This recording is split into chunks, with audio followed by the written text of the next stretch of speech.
po ako si Mami Libs, si Mami Ligay. Siya po yung ating head pastora. Ako po ay naatasan lang. At maghanda rin po yung ibang maatasan pa dahil hindi natin alam kung sino ang nais na ilalagay ng Panginoon sa darating ng mga panahon. Amen?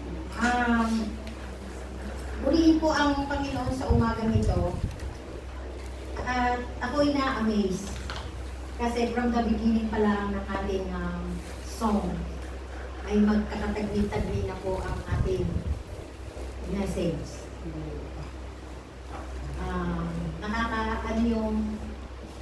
Yung last song sa worship, yung I found guilty, diba? To be pardoned.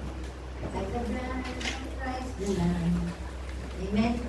Kasi hindi natin makakamit ang kaligtasan kung walang pagbubugas ng banal na dugo ng Panginoon. Samahan niyo po akong buksan natin ang ating Biblia sa aklat ng Hebreo 4:13. Chapter 4, verse 13. Ang ating Tagalog. Kasi mas na ko pong mix Tagalog po. Wala lang po tayong ibang laro dito. Kaya I am free. Wala po. Kaya Ilocano lang pag nagsalita dito ng Ilocano, hindi ko na mawata. Amen. Samahan niyo po akong makibasa. Tatandaan po lagi natin na ang mabisang natin sandata na laging dapat natin dalayan ang ating Biblia. Amen. Kasi ito ang palatandaan na tayo ay tunay na kumikilala sa Panginoon. Yung niluluma na, yung hindi tinatago, iniingatan at makamugso. Hindi. Kailangan mong binabasa kasi doon lalabas ang power ng salita ng Panginoon. Amen. Walang makapagtatago sa Diyos. Ang lahat ay hayag at lantad sa Kanyang paningin. At sa Kanya tayo ay magsusulit. Naniniwala po ba tayo na tayong lahat ay magsusulit? Maaring yung katabi mo ay hindi alam kung anong yung ginagawa o ako hindi nyo alam ang aking ginagawa. Pero lahat tayo magsusulit sa harapan ng Panginoon. At ang salita ng Panginoon ay makapangyarihan. Kung mamaya po, kung sino po yung may iPad na pwedeng iniro-ring pag nag-ano po tayo ng verse, pwede pong pag inano ko, i-message lang na yung babasahin ko po na about sa kung bakit ito yung text natin ngayon. Ang title po ng ating pag-aaralan ngayon ay The Consequences of Secret. Yung mga hidden disobedience. Yung sin. Amen? Purihin po ang Panginoon.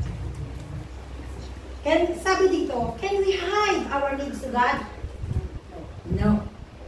Can we hide our thoughts or desire to God? Amen. We can hide to man, but not to our loving God. Yes. Amen. Mga sample na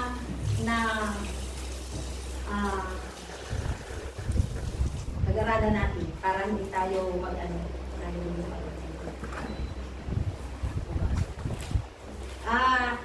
kilala po natin si Achan.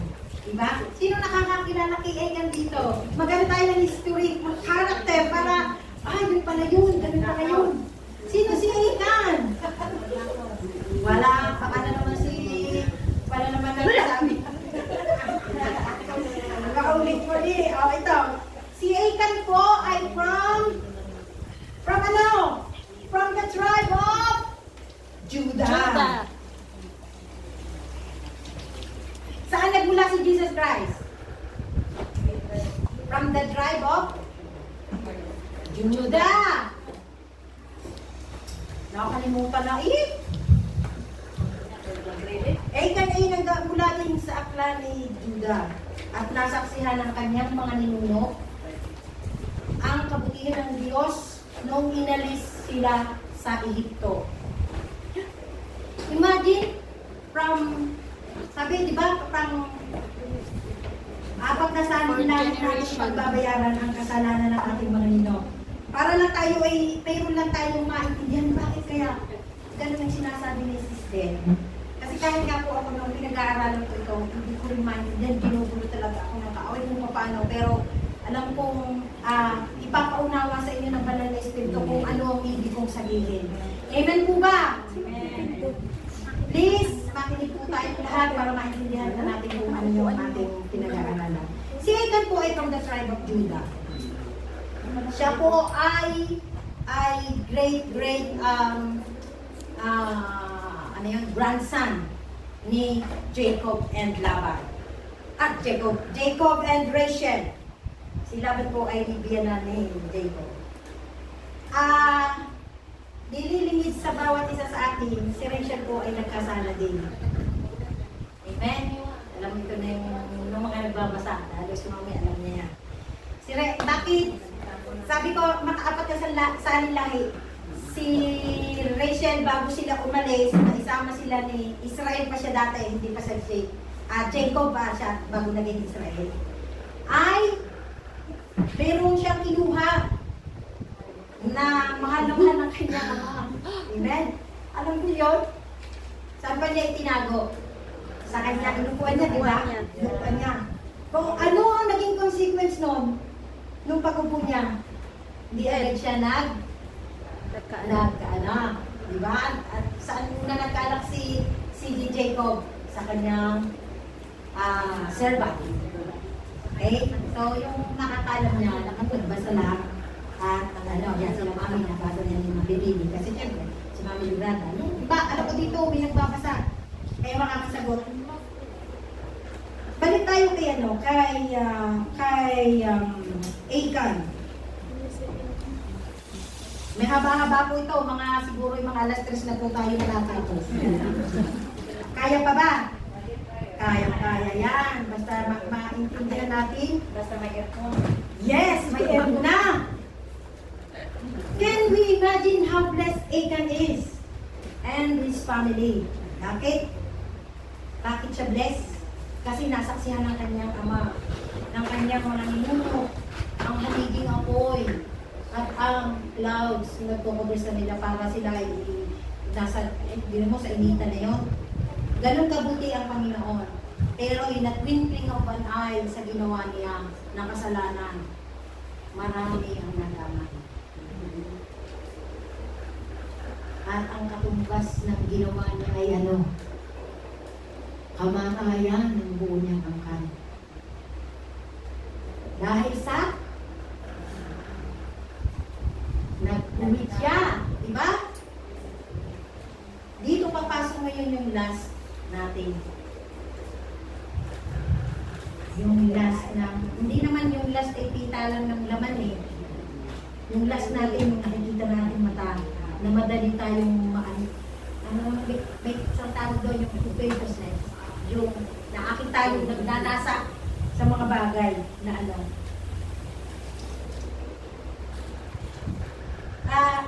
let us join together to know and learning on the very difficult problem of Joshua as a leader of Israel.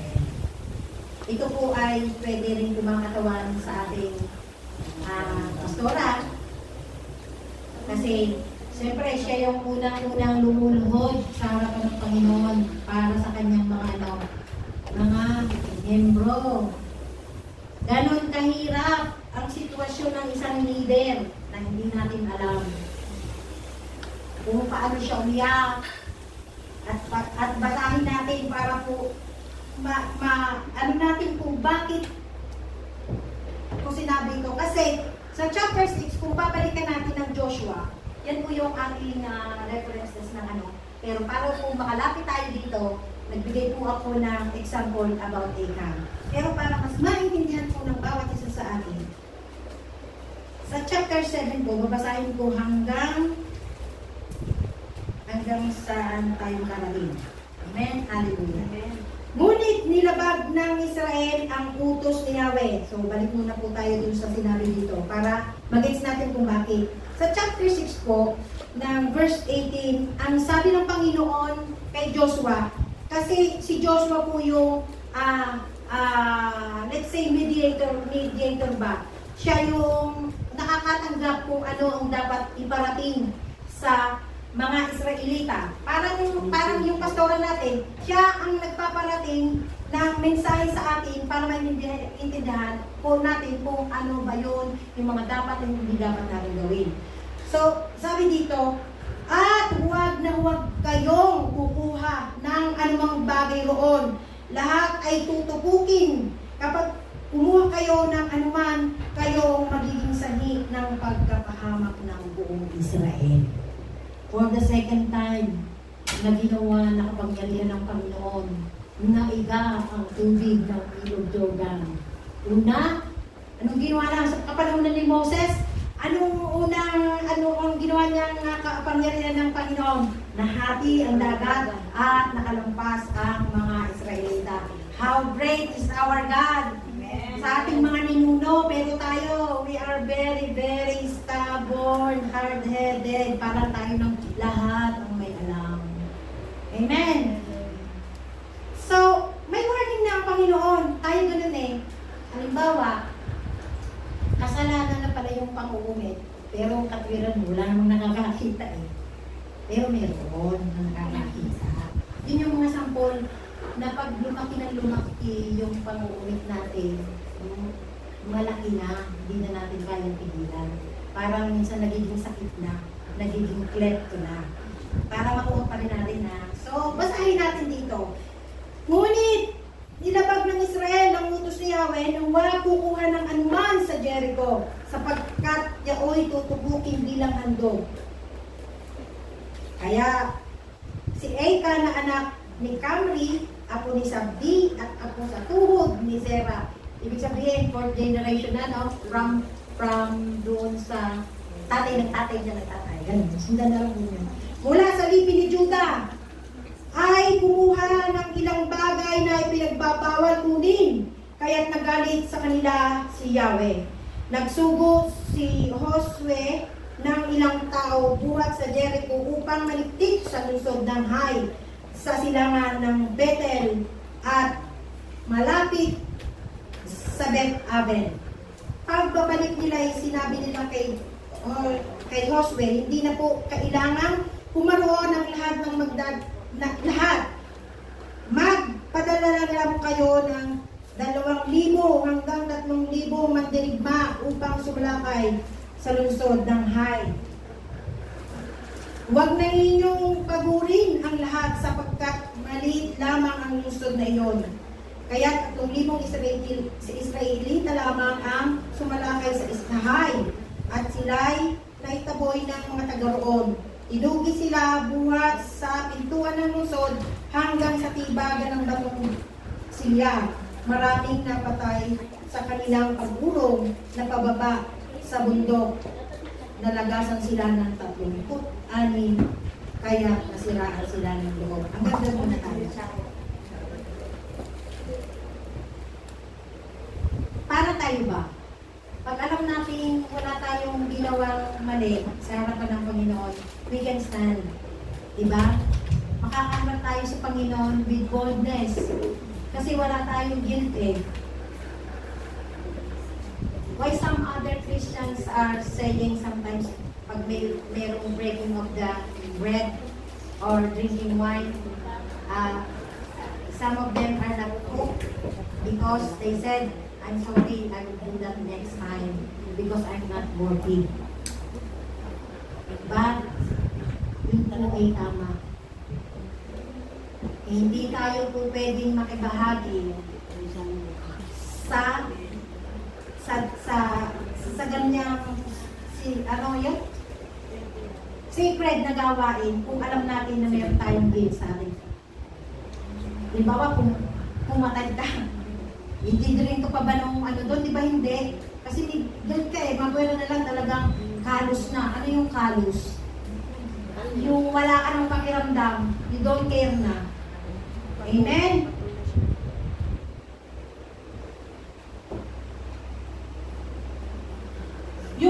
Yung ginawa po ni Ega na kasalanan is covetousness. Siya po ay naakit sa bagay na sa chapter 7. Yan, chapter 7 po na yan, Joshua.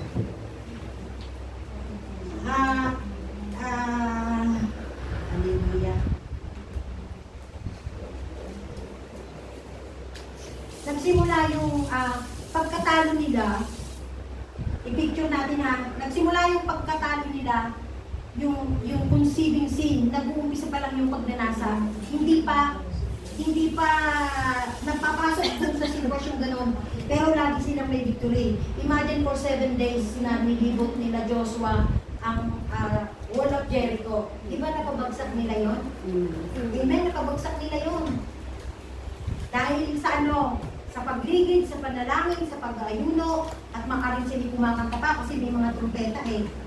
At masunurin sila sa kanilang pinuno kay Joshua. Masunurin sila kay Joshua. Kung ano yung nais na ipagawa ng Panginoon, naniniwala sila. Kasi sabi ng mga matatanda sa kanila, sasamahan ka namin kahit na anong mangyari. Ganon din kay Moses.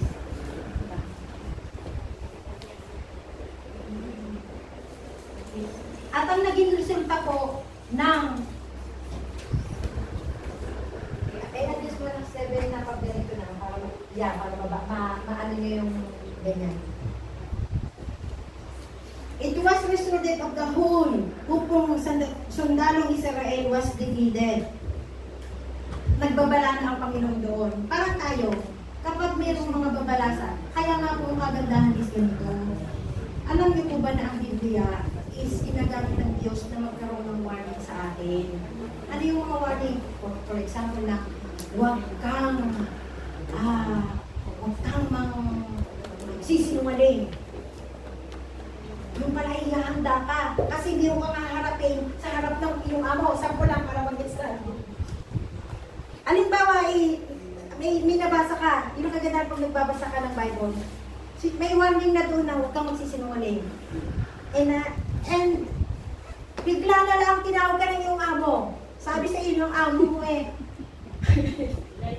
Delilah, itinapon mo ba yung basura kagabi? Opo. Ang sagot mo agad dahil yes! Yes, ma'am! Yes, pero ito ay hindi. Sabi, maling na kasalanan, malaking kasalanan, hindi isa lang yung maling kasalanan, small kasalanan, kasalanan pa rin. So, ganun po ang kay Achan. Walang nakakaalam ha. Hindi nila alam na kumuha siya. Walang ititira. Anak ko, napakaganda po. Basahin natin ang Old Testament. Yun, katulad ng inaano namin sa Bible study natin. Ang ganda po kapag hinimay. Makikita natin na 2 beses pala ang Ilog River natuyo dahil dinala doon ang kabanang banalang ipa ng Panginoon. So, yun po naging resulta. Kapag nagbabala ang Panginoon sa atin, huwag na natin hintayin pa yung magkaroon pa ng big consequences ng ating kasalanan. Kasi maaaring sa ganito, hindi natin alam, nahayag na pala yung kasalanan natin na hindi natin alam, nang dahil natin sa atin. Amen? Sa verse 5 po ng 7, 7:5. Who killed about 36 of them? They chased the Israelites from the city gate as far as the stone quarries and struck them down on the slope. And the spear and became like water. Many soldiers are died dahil lang sa isang tao lang na nagkasala. Parang ganito. Meron tayong mga leaders na ginagamit ng Panginoon. Kaakibat din tayo doon. Doon tayo, kasi iisa na tayo, di ba? Iisa na tayo sa mga panahon. One spirit. Sabi ko.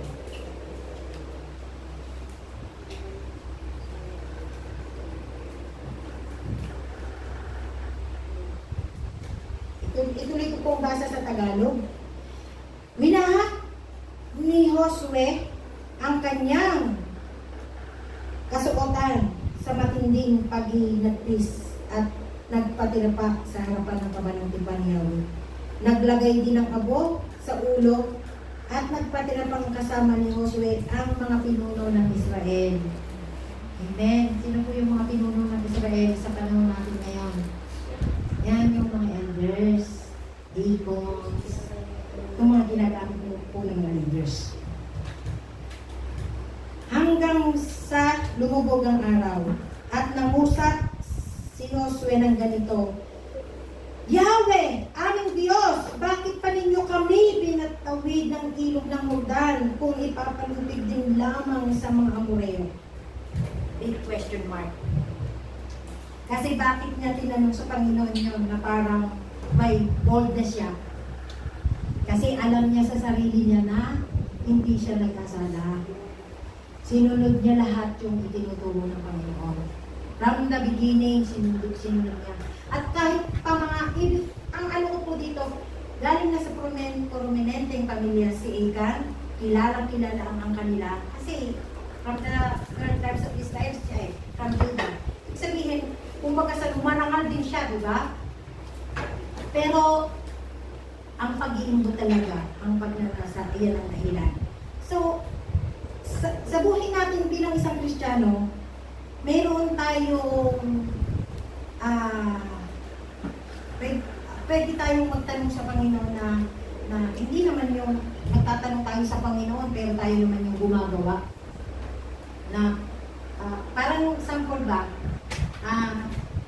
ako halimbawa, naninigarilyo ako, ako'y nag-iinom, inom ako. Tapos ako'y nagkasakit na ako, naratay na ako. Tapos may nagtanong sa akin, ano na nangyari sa iyo? Ang aking isasagot ba yun ito? Pagsubok lang sa akin, ito ng Diyos. Pagsubok ba yun? Hindi yun pagsubok kasi tayo yung gumawa. Di ba? Inabuso mo yung sarili mo na kung tutusin, yun ay templo ng Panginoon. Kaya nga sabi, napapahamak ang aking bayan ng dahil sa kakulangan ng kaalaman. Dahil hindi na po tayo nagbasa. Amen. Lahat naman po dito yung nagbabasa, alam ko. Pero, hindi ko pala alam yun. Mas may alam pala yung Panginoon kung nagbabasa po tayo. Amen. Tuloy po natin. Yung winahap niya, di ba? Ang kanyang damit.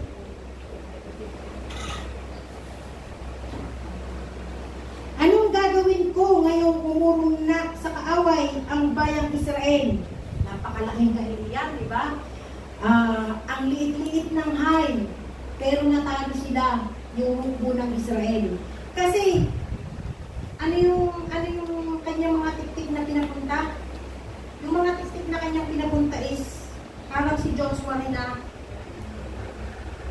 tapat na naglilingkod sa Panginoon na wala silang katinag-tinag dahil alam nilang kasama ang Panginoon sa mga laban. Hindi sila pababayaan dahil sinamahan sila.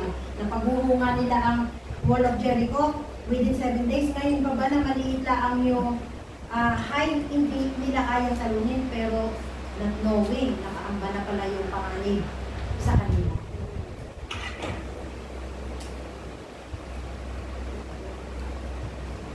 So, buksan po natin yung ating Bible samahan po ninyo ako sa Book of James.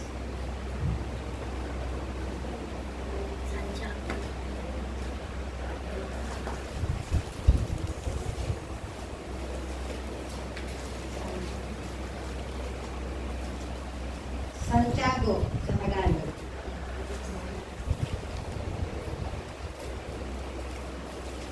Sino po ang unang nakakita? James na.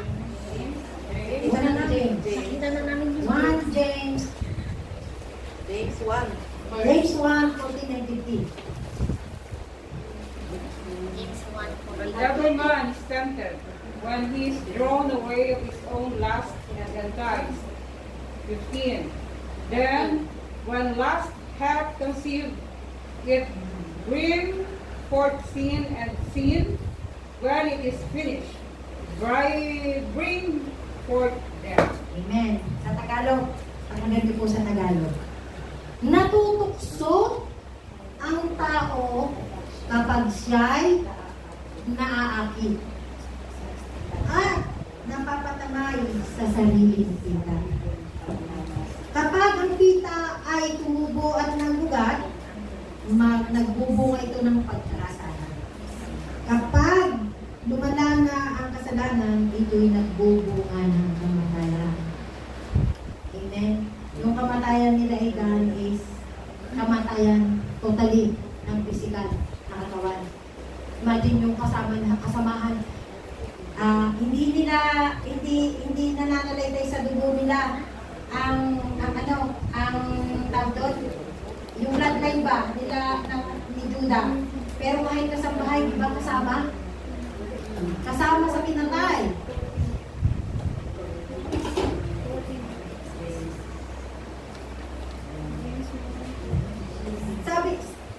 Sabi ni Joshua, sabi niya, at alam niya, he knows that God is with them in their journeys from Egypt to desert.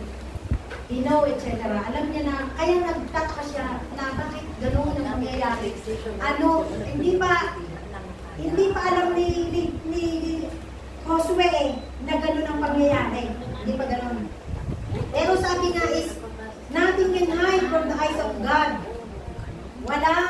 Walang nalilimig sa paningin ng Panginoon. At ito'y pagbabayaran natin lahat, sabi niya. Is Achan admit his secret sins immediately? Inadmit ba ni Achan ang kanyang kasalanan agad-agad? Hindi. Hindi niya siguro beforehand kung sinabi niya agad, nag-confide agad siya kay Joshua na General. Hindi ako na ni General. Ako po'y nagkasala. Anong gagawin ko?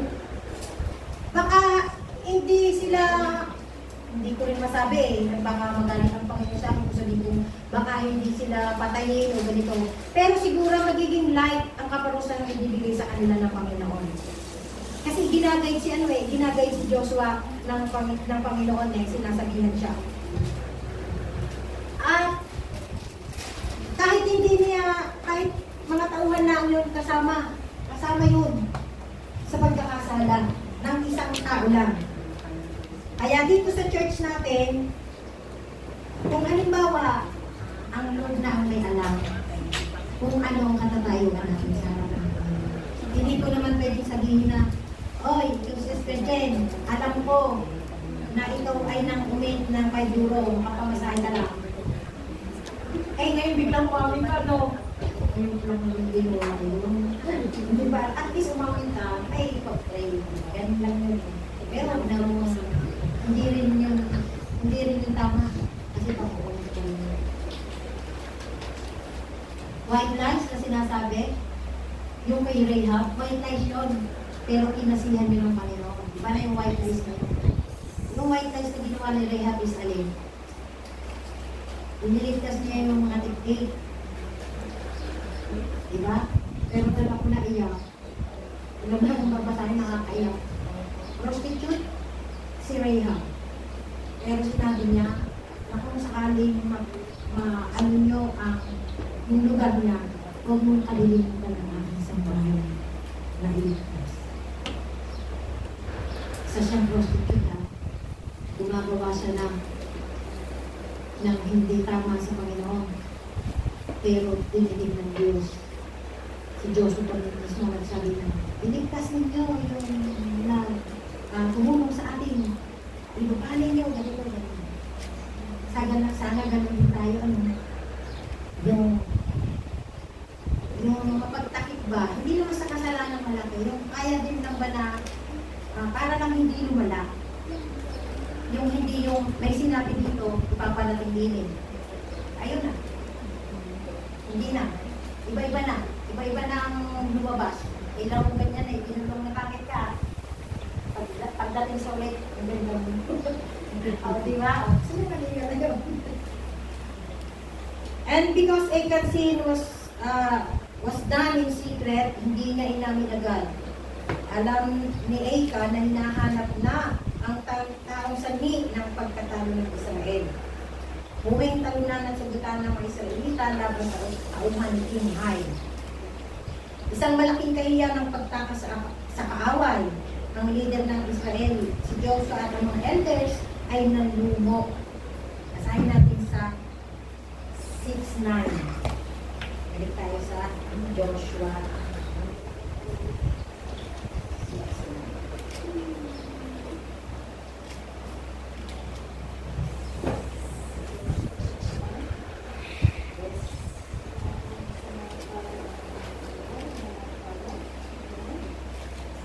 hindi po. Hindi mo lang.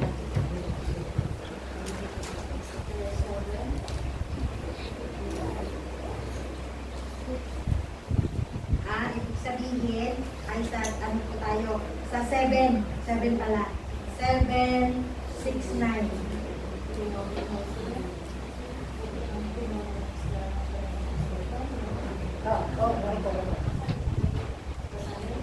Basahin ko. Pinunit mo Josue ang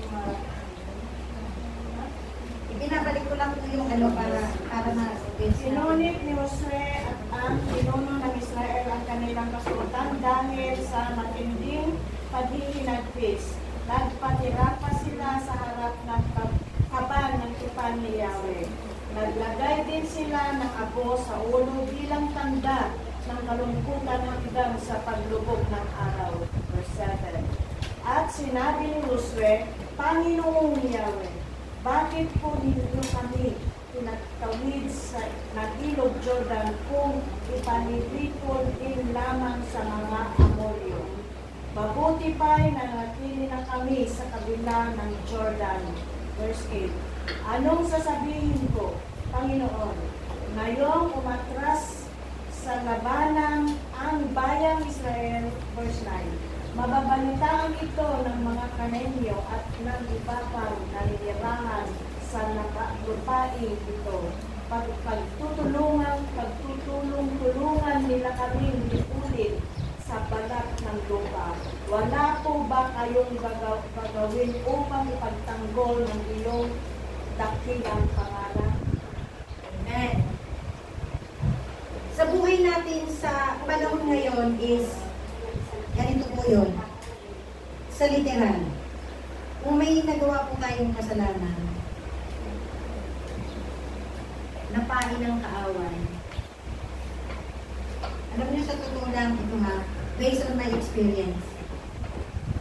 Ako po ay wala ng pera, napamasahe. Nung temptation nag-uumpisa yan sa iniisip natin. Wala akong pera. Ngayon, naglaba ako ng pantalon ng amo ko. Yung amo ko, ay hindi ninyo alam, ay minsan, wala na siyang natatandaan. Pero lagi ko siyang sinasabi na, pinag-prepare na ako minamasahe ko na. Kasi ang kaligtasan ko ay yung biniligtasan ko lang, kaligtasan din ng aking amo. Hindi naman tayo selfish sa kaligtasan, di ba? Kasi yun ang gusto ng Panginoon. Even, joke minsan sila, pero sabi ko, nagamit ang Panginoon ng kapwa nila namin sa iyo. Naglaba po ako ng kanyang pantalon, nagtuloy ako maglalaba, lagi ako nakakita ng 50, ng 30, ganon. Pero, natukso ako, inuha ko yun. Inilagay ko na doon sa aking, dito. Nangyayari lang po ito, ngayon lang ha, itong before na ito ha. Sabi may bumulong sa tatandaan natin. Ang bulong ng Panginoon ay mahina lang. Kasi ay sinasasabi natin. Malakas ang sigaw ng kaaway dahil siya'y malayo. Pero bakit naririnig natin? Kunin ko, wala akong papamasahin. Kunin ko. Nasa iya mo. Hindi na niya alam. Marami silang pera. Ganyan-ganyan pa lang. Umang. Pero alam mo, na-twist yun. Hindi ako hinayaan ng Panginoon na magkasala dahil lang sa mali. Pagpasok ko yung ano, kasi nagsampay ako eh. Kainit naman. Kung isipin mo, init-init ko lang para bayad. Ang init-init ko yan sa labas para magsampay ng ganun yan. Alam niyo, pagpasok ko, nagpapura kasi may 3 steps doon sa likod natin. Inugot ko agad. Inugot ko. Pero nagsinungaling pa rin ako ha. Eh, totoo naman, sabi ko, Ma'am, I found this in your pocket. Pero ano, alam niya na ano kasi maybe ibinigay ko sa kanya. Ay, thank you, Laila. Sabi ko, yes! I overcome. Kasi kung hindi, sabi, baliin ka na sa pati. Bagay yun, nalay sa palaki ng malaki. Alam natin yung when you rock, mahirap lang yun. pagnanakaw. At isa pa, huwag natin sasabihin, bless nga ako ng Panginoon kahit sa loob mo, binibless mo ako ng Panginoon kahit gumagawa ka. Hindi natin pwedeng sabihin na by grace ang kaligtasan natin kung tayo ay gumagawa ng labag sa kalooban ng Panginoon. Personal testimony ko po yun. Diba? Yun ay the best na testimony yung gano'n, yung sa sarili natin. Yung kay Aikan, ay ayoko namang maranasan yun. Dahil lang sa 5 euro, ay ako'y babatuhin hanggang sa ako'y mamatay. Diba? Ay hindi naman ano yung mga consequences ng kasalanan natin? Causes God stop listening to us. Ay tumawag tayo ng tumawag. Kasi sinabi ng Lord kay Joshua na hindi na ninyo ako makakasama hanggang hindi ninyo inilalabas at isinusurrender yung bagay na kinuha ni Joshua. Ano yung mga kinuha niya? Sa chapter, umamin na siya eh. Pero ang tagal bago niya inamin. Inintay na muna niya bago siya umamin. Eh yung panahon na pinili na talaga. Pinahilera ang 12 libin ng Israel. Pinahilera yan. Imagine, alam ni Joshua kung sino. Natakot na si Achan eh. Umamin siya. Ano yung kinuha niya? Mamahaling ano? Silver. Silver coin. Yes? Yes. Meaning more than a pound. Yes. Yun ang inumit niya. Ay, sino ba naman ang hindi mang-uumit noon? Nabigla ako, magiging ano? Eh noon ay, hindi pa naman masyadong well-known ng pera yata noon, ano? Para mga silver, gold lang. Ayan. Nandiyan na. Nabasa ko ninyo? Hindi. Yan ang inumit niya. Ay, nakakahiya naman tayo kung umumit lang tayo 5 euro na magkakasala tayo. Diba? Ayun, ibigo. Pero pagbigat yata ng kinuha, pagbigat din ng kaparusahan, may ano, huwag na lang. Basahin po natin yung Psalm 66:18.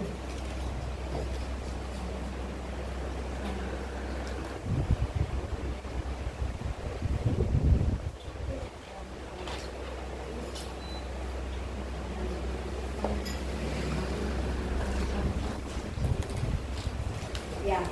Awit. Kung sa kasalanan ako'y magpatuloy, isa na ako nililig ng ating Panginoon. Amen. Amen. Kung magpapatuloy din tayo, di ba sabi, causes God stop listening to us. Hindi na tayo diringin ng Panginoon. Naniniwala po kayo doon? Hindi na tayo diringin ng Panginoon.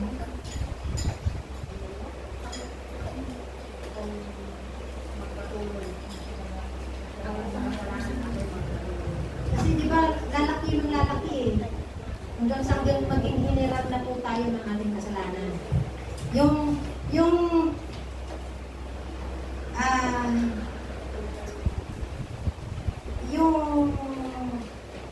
kaunti, padagdag yan ng padagdag, palaki. Hindi, kung hanggang hindi natin susunod sa Panginoon, makaapat na sa ating lahing pagbabayaran ng ating sambahayan, ang ating kasalanan. Parang sakit yan eh. Halimbawa, sa family po namin, ang sakit na nung operahan ako, syempre, major operation ako eh. Ang tanong diyan is, from sa kasalanan nito ha, nagtanong ng doktora ng OB is, may lahi ba kayo na may cancer? Hindi siyempre sasabihin ko yung, alam ka naman ako'y magsinungaling. Eh, my father once died in cancer. Sa buto. Yung kita ko, suso. Yung isa kong tito, yung sa bituka,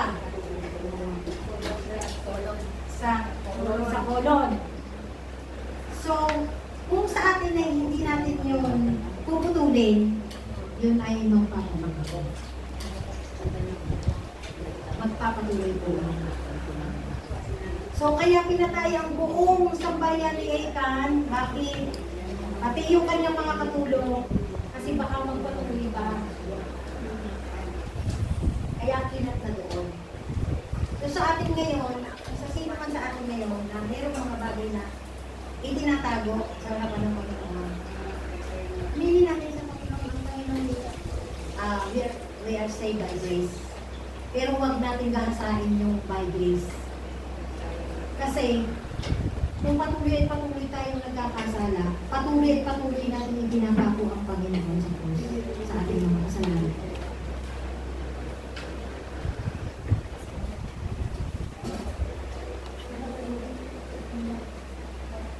Ang hirap, napapansin niyo ba yung pag nananalangin kayo parang wala lang, parang alam mo yung nandiyan ang Lord eh, sa harap mo. Harap natin. Alam natin na tumutugon ng Diyos sa napakasimpleng bagay. Pero minsan, mayroong tayo na hindi. Bakit? Kasi gusto ng Panginoon na aminin natin sa harap niya kung ano yung bagay na ginawa niya. Ginagawa natin ang lihim sa kanyang harapan. Kasi hindi naman natin malalaman yun eh.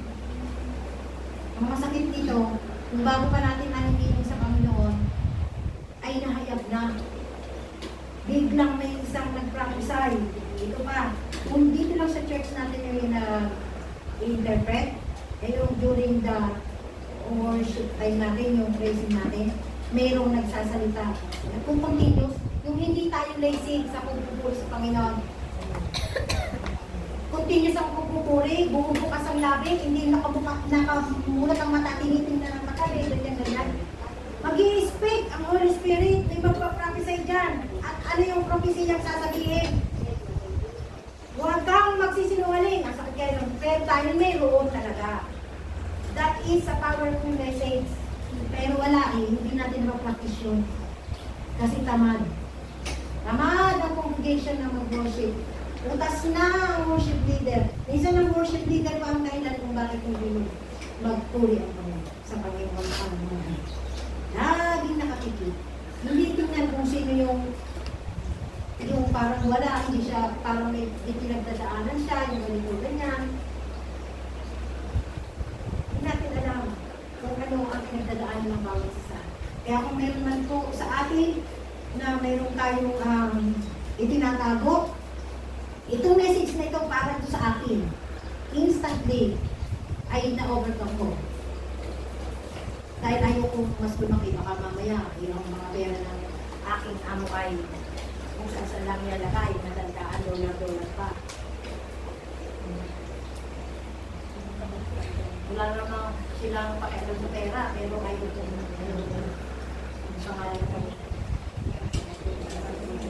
tandaan natin yung ating binasa kanina, galing po natin sa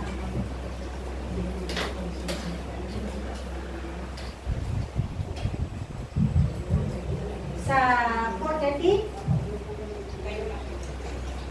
yung ating yung ating 4:30 review.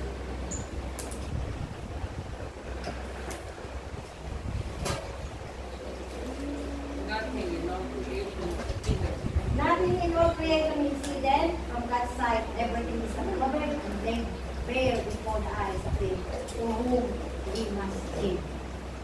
Sana po lahat ng ating lahat ng mga salita ng Panginoon, tayo po lahat ay mag-sink in ba?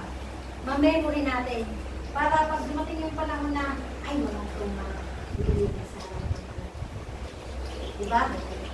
Hindi yung nakinig lang tayo ngayon sa pagdaan ng weekend, wala na, hindi na natin alam. God knows our thoughts, our desire and plans, our struggles, our battles. Yung tanda natin yung kasalanan ng isa, damay-damay lahat. And the good news is, God is with us. He gave us His Son, His Word. We have the Holy Spirit, which is our helper in times of our great struggle with all temptation. Kasi kung wala sa atin ang Holy Spirit, ay, easily. Naniniwala po ba kayo na umaalis ang Espiritu sa atin? Yes. Bakit siya umaalis? Pagdating sa ginagawa. Tayo nga na, Stetelman. Hindi. Bakit ang Holy Hindi, Spirit? para lang sa Tayo, akin, tayo. para ang ginagawa ko, hindi kalooban ng Diyos. Bakit titira sa akin ang Holy Spirit? Yun ang pagdala. Amen! Purihin ang Panginoon sa buhay ng ating kapatid. I am so blessed dahil maraming na siya. She is very bold nang mag-speak. Dati ayaw niya, parang tinisimilay siya. Yun ang huwag natin hintayin. Yung parang yun ang good news, di ba? Ang Holy Spirit ay hindi aalis sa atin kung hindi natin nahayaan siya na umalis. Yung parang tayo pang magmamakaawa sa kanya, please, don't leave me. Kasi hindi ko kayang labanan nito mga ba. Kasi bakit ganito?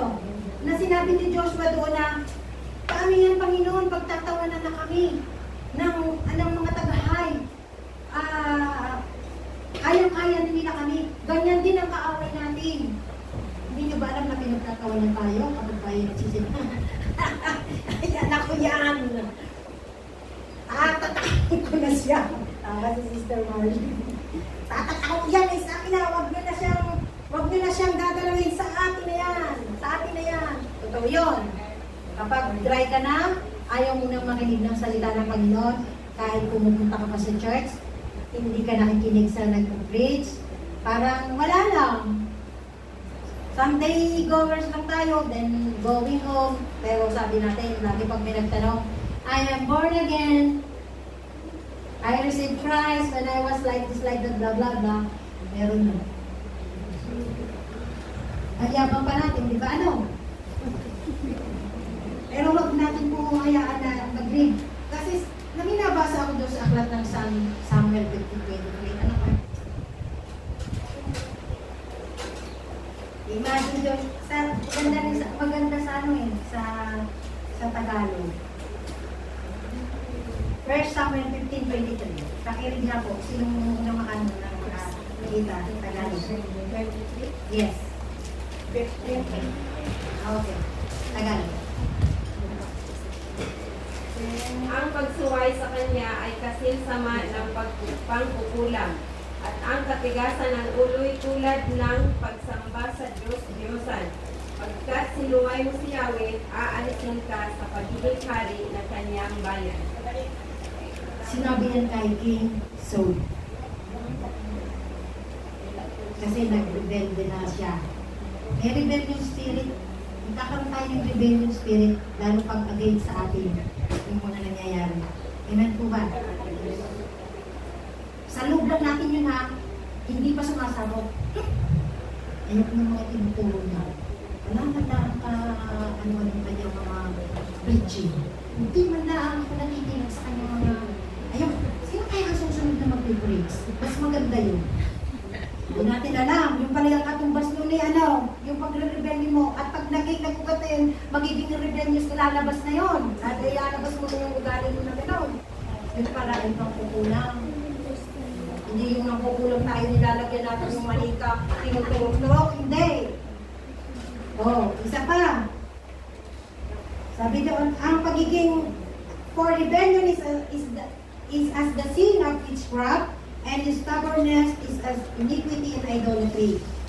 Sumasamba pala tayo sa, akala natin tayo, di ba, hindi tayo sumasamba sa Diyos, kasi wala na tayo noon. Pero hindi pa rin pala, yung katigasan natin ay katumbas ng ipagsamba natin sa mga Diyos-Diyosan. At aalisin sa pagiging hari. Si Saul sa atin aalisin sa atin ang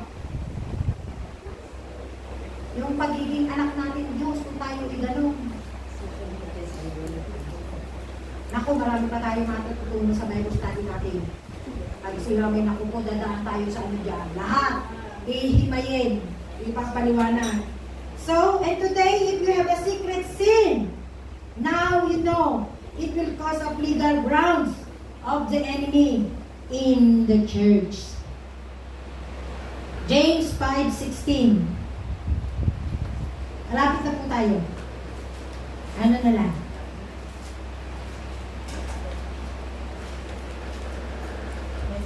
Kaya nga, pagtapat ninyo sa inyong mga kapatid, ang inyong mga kasalanan at ipanalangin ninyo sa isa upang kayo'y bumalik. Malaki ang nagagawa ng panalangin ng taong matuwid.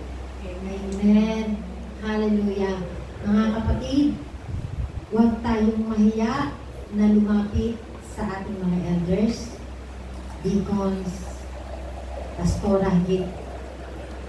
Kung nahihiya kayo sa elders, nahihiya kayo sa deacons, si pastora ay nandyan, i-corner nyo lang, dalhin nyo sa kapihan. Seryoso ako ha, seryoso ako. Dalhin nyo si mami sa kapihan, kung ayaw nyo lang mayroong makawitness, you and her. And i-confide natin. Pero huwag maging big question mark, bakit? Si Mami Libay-bay tamang matuwid? Wala. Sino man ang matuwid sa atin dahil tayo hindi nakaabot sa kalwalhatian ng Panginoon. Dahil tayo nagkakasala sa pag-iisip, sa pagsasalita. Kaya sabi nga, mapalad ang mayroong malilinis na puso sapagkat makikita nila ang Panginoon. Eh kung ang puso natin ay ugat-ugat na, galit ka kay ganire, hindi mo pitawad yun, ito, ganyan-ganyan, kasi ginanito niya ako, ginanon ako. Yun ang mga hidden sin natin. Ang hidden sin hindi lang yung nagnakaw siya. Yung nag-commit siya, no? Ang hidden sin ni ano? Hindi ka nagpatawad. Galit ka dun sa tao, wala nang ginagawa sa iyo, ang init ng iyong dugo. Ano pa? Sige, mag-mention kayo. Ha? Yung ingkit, yung plastic, hawa-hawa na. Ay, hindi ko kagalit kung nakawaan sa tao galit. Yung ganito, it will depend upon how we report. Alam niyo ba kung bakit hindi nakarating si Moses sa lupang pangako na pinangako ng Panginoon sa kanihan? Dahil doon sa dalawang tiktik. Sa 10 tiktik, kasi dalawang tiktik, si Caleb at saka si Joshua. Positibo ang mga report noong dalawa, pero yung 10, negative. Like for example, sa buhay natin Kristiyano. Sa kagustuhan natin na si Pastora ay magalit kay Jen, may isang lalapit si Pastora Edna, magre-report doon. Manitibay, si Jillian, ayaw sa kanya. Ano siya? Lagi siyang late. Lagi siyang late. Nasa music pa man din siya. Si Mami Libay naman pakikinggan. Kasi nga, medyo ayaw sa kanya. Yun yung mga report. Hindi pala dapat ganoon. Tatanungin natin yung tao, bakit siya ay naging nalilay? Bakit siya ay laging wala? Hindi yung seek ye first the kingdom of God. Diba yung 6:33, hindi pala ganoon. Ha? Okay. 34? 33. Ah, good.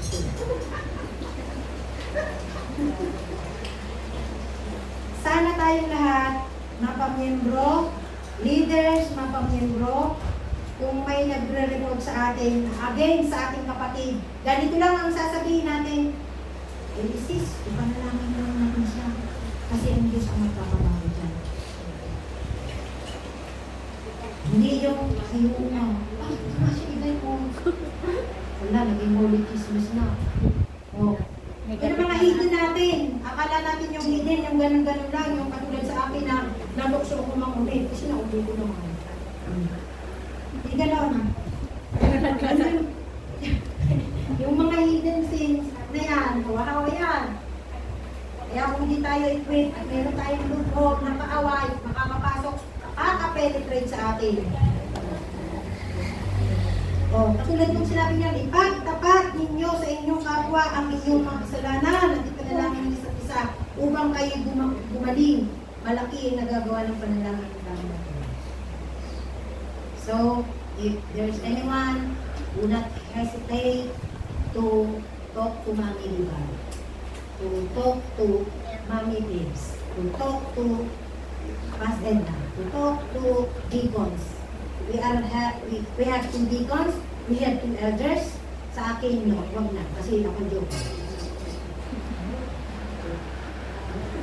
Pag sa joke, okay lang. Hindi. Seryoso tayo ha. Yan po ang aking paalaala. Yung mga higit natin sa buhay natin, mapamalit-malit, ibigay natin sa Panginoon. At i-refresh natin yung ating soul sa ginagalawan natin ito. Lagi natin tandaan yung Hebrew 4:13. We break all our engagement in Abraham, sin, the spirit of covetousness. We declare all plans and assignments of Achan sin are rejected. Conserved in the church, in the name of Jesus, we are washed, cleansed, redeemed by the blood of Jesus Christ, our Lord.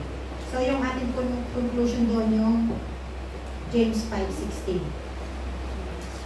Kaya nga, ipagtapat ninyo sa inyong kapwa ang inyong mga kasalanan at ipanalangin ng isa't isa. Lagi natin tatandaan na ang mga consequences ng ating kasalanan ay hindi dumidinig ang Panginoon. God stop listening to us. God's our soul na hindi natin nalalaman. So, purihin ang Panginoon, tayo kung natin tumayo. At tinatawag ko po si Mami na siya ang pwede tayong